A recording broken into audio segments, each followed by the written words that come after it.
যে মেয়েকে ঘর থেকে তাড়িয়ে দেওয়া হয়েছিল, আজ তার দরজায় ভিক্ষা করছে তারা। কিন্তু কেন? যে সন্তানকে কেউ গ্রহণ করেনি, সে কিভাবে সবাইকে ছাড়িয়ে গেল? জানতে হলে এই ভিডিওটি দেখুন। গ্রামের এক কোনায় ছোট্ট একটা কাঁচা বাড়ি। সেখানে থাকতো এক মেয়ে, নাম সাবিহা। গরিব ঘরের মেয়ে, কিন্তু তার ভেতরে ছিল অসাধারণ কিছু গুণ। পাশের গ্রামের এক সম্ভ্রান্ত পরিবারের মহিলা রাশেদা বেগম প্রথমে সাবিহাকে দেখে তেমন কিছু মনে করেননি। একদিন এক বৃদ্ধা রাস্তার পাশে বসে কাঁদছিলেন। কেউ খেয়াল করছিল না। সাবিহা চুপচাপ নিজের বাজারের টাকায় কিনা চাল ডাল ওই বৃদ্ধার হাতে তুলে দিল, নিজে খালি হাতে বাড়ি ফিরল। আরেকদিন রাশেদা বেগম দূর থেকে দেখলেন ঝুম বৃষ্টি পড়ছে। গভীর রাতে সাবিহা ঘরের কোণে বসে কুরআন পড়ছে, চোখ দিয়ে পানি ঝরছে। পাশে অসুস্থ মা ঘুমাচ্ছে।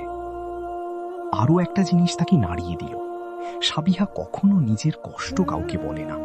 তার ঘরে খাবার না থাকলেও সে অন্যকে সাহায্য করে। রাশেদা বেগম বাড়ি ফিরে তার ছেলে রাহাতকে বললেন, আমি একটা মেয়ে পছন্দ করেছি তোমার জন্য।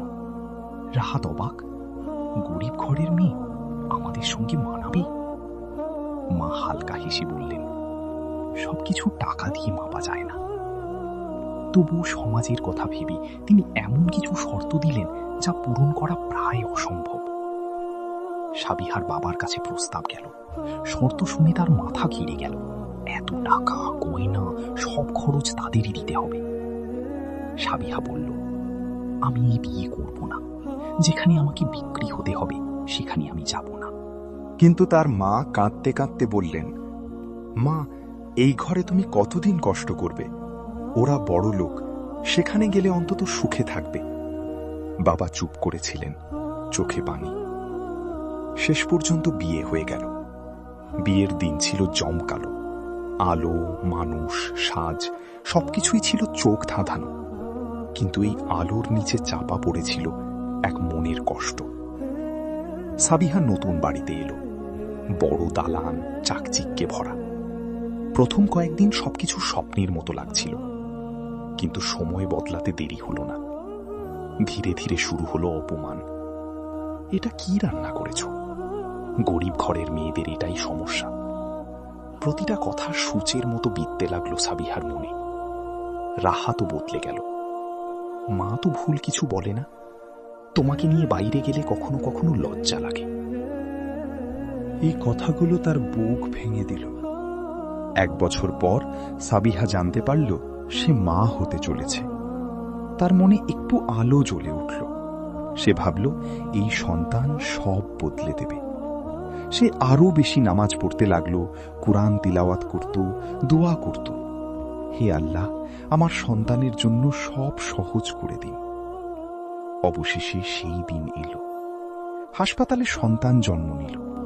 ডাক্তার বের হয়ে বললেন, বাচ্চাটি স্বাভাবিক নয়, সে ইন্টারসেক্স। এক মুহূর্তে সব বদলে গেল। রাশেদা বেগম কঠিন কণ্ঠে বললেন, এই বাচ্চা আমাদের ঘরে থাকবে না। রাহাতও মুখ ফিরিয়ে নিল, এটা আমরা রাখতে পারবো না। সাবিহা সন্তানের দিকে তাকিয়ে ফিসফিস করে বলল, ভয় পাস না, আমি আছি। পরদিনই তাকে বলা হলো, তুমি বাচ্চা নিয়ে এই ঘরে থাকতে পারবে না। সাবিহা শান্ত গলায় বলল, ঠিক আছে, আমি যাব, কিন্তু আমার সন্তানকে নিয়েই। একটা রিকশা তাকে অজানা পথে নিয়ে গেল। পেছনে পড়ে রইল এক জীবন, সামনে শুধু অন্ধকার। নতুন জীবন শুরু হলো সংগ্রামের মধ্য দিয়ে। খাবার জোগাড় করতে কাজ করতে হতো, না খেয়ে দিন কাটত। তবুও সে সন্তানের দিকে তাকিয়ে কখনো আফসোস করেনি। মানুষ কথা বলতো, ওর বাচ্চা নাকি, কিন্তু সাবিহা মাথা নিচু করে থাকতো না। সে বলতো, তুই আলাদা, কিন্তু খারাপ না। একদিন তুই নিজের পরিচয় নিজেই তৈরি করবি। একদিন কিছু ছেলে তার সন্তানকে নিয়ে হাসাহাসি করছিল। তুই ছেলে না মেয়ে? সাবিহা সামনে দাঁড়িয়ে বলল, আমার সন্তান যেমনই হোক, সে আমার গর্ব। সবাই চুপ হয়ে গেল। সেদিন থেকে সাবিহা শুধু নিজের জন্য না, অবহেলিত মানুষের জন্য লড়াই শুরু করল। কাউকে খাবার দেয়, কাউকে আশ্রয় দেয়, কাউকে সাহস দেয়। একদিন সে সন্তানের দিকে তাকিয়ে বলল, আমরা শুধু বাঁচব না, আমরা প্রমাণ করব। বছর কেটে গেল। যে ছোট্ট শিশুটাকে একদিন সবাই আঙুল তুলে দেখাতো, সেই সন্তানই ধীরে ধীরে সাবিহার জীবনের সবচেয়ে বড় শক্তি হয়ে উঠল।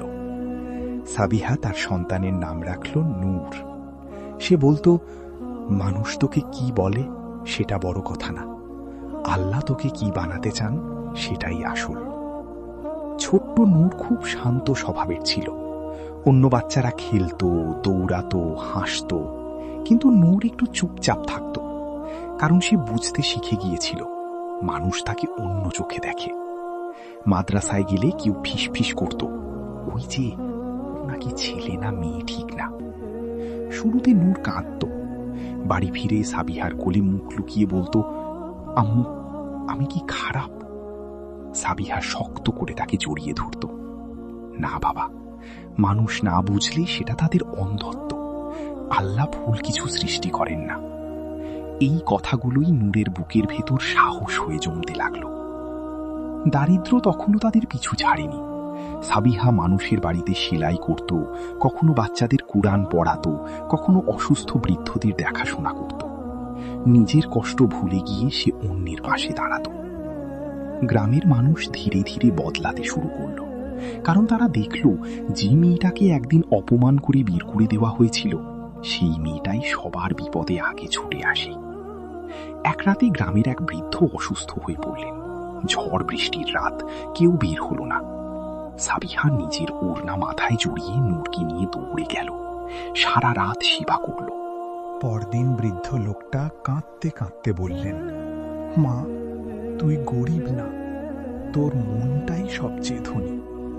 এই ঘটনাটার পর পুরো গ্রামের দৃষ্টিভঙ্গি বদলে গেল। এদিকে নূর বড় হতে লাগল।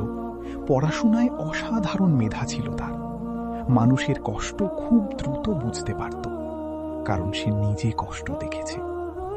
একদিন স্কুলে এক শিক্ষক বললেন, তুমি বড় হয়ে কি হতে চাও?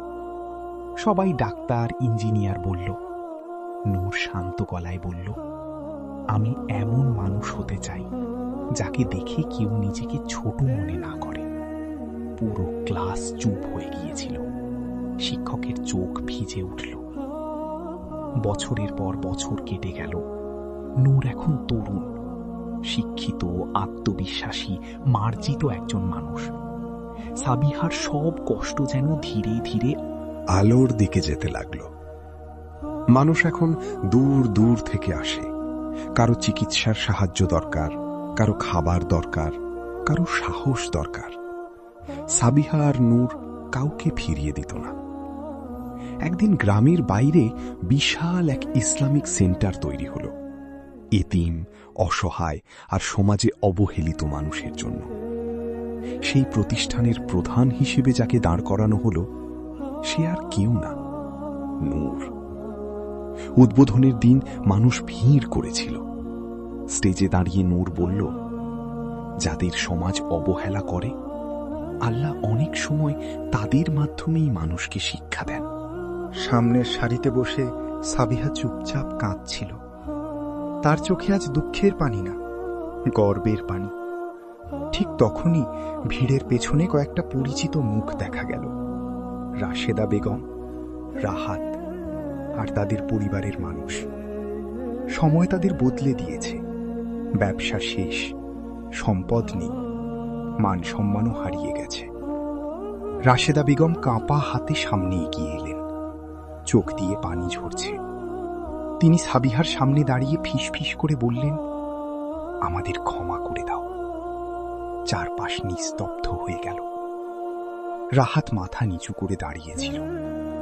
যে মানুষটা একদিন বলেছিল, তোমাকে নিয়ে বাইরে গেলে লজ্জা লাগে, আজ সে নিজেই লজ্জায় চোখ তুলতে পারছে না। সাবিহা কিছুক্ষণ চুপ করে রইল। তারপর শান্ত গলায় বলল, মানুষ ভুল করতেই পারে, কিন্তু আল্লাহ যদি কাউকে সুযোগ দেন বদলে যাওয়ার, তাহলে সেই সুযোগ ফিরিয়ে দেওয়া উচিত না। রাশেদা বেগম কাঁদতে লাগলেন। নূর ধীরে ধীরে সামনে এসে দাঁড়াল। তার চোখে কোনো ঘৃণা ছিল না, শুধু শান্তি। সে বলল, একদিন আপনারা আমাদের ঘর থেকে বের করেছিলেন, আজ আমরা চাই না কেউ আশ্রয়হীন থাকুক। তারপর নূর নিজের হাতে তাদের বসতে দিল, খাবার দিল। যারা একদিন দরজা বন্ধ করেছিল, আজ তারা সেই দরজা দিয়ে আশ্রয় পেল।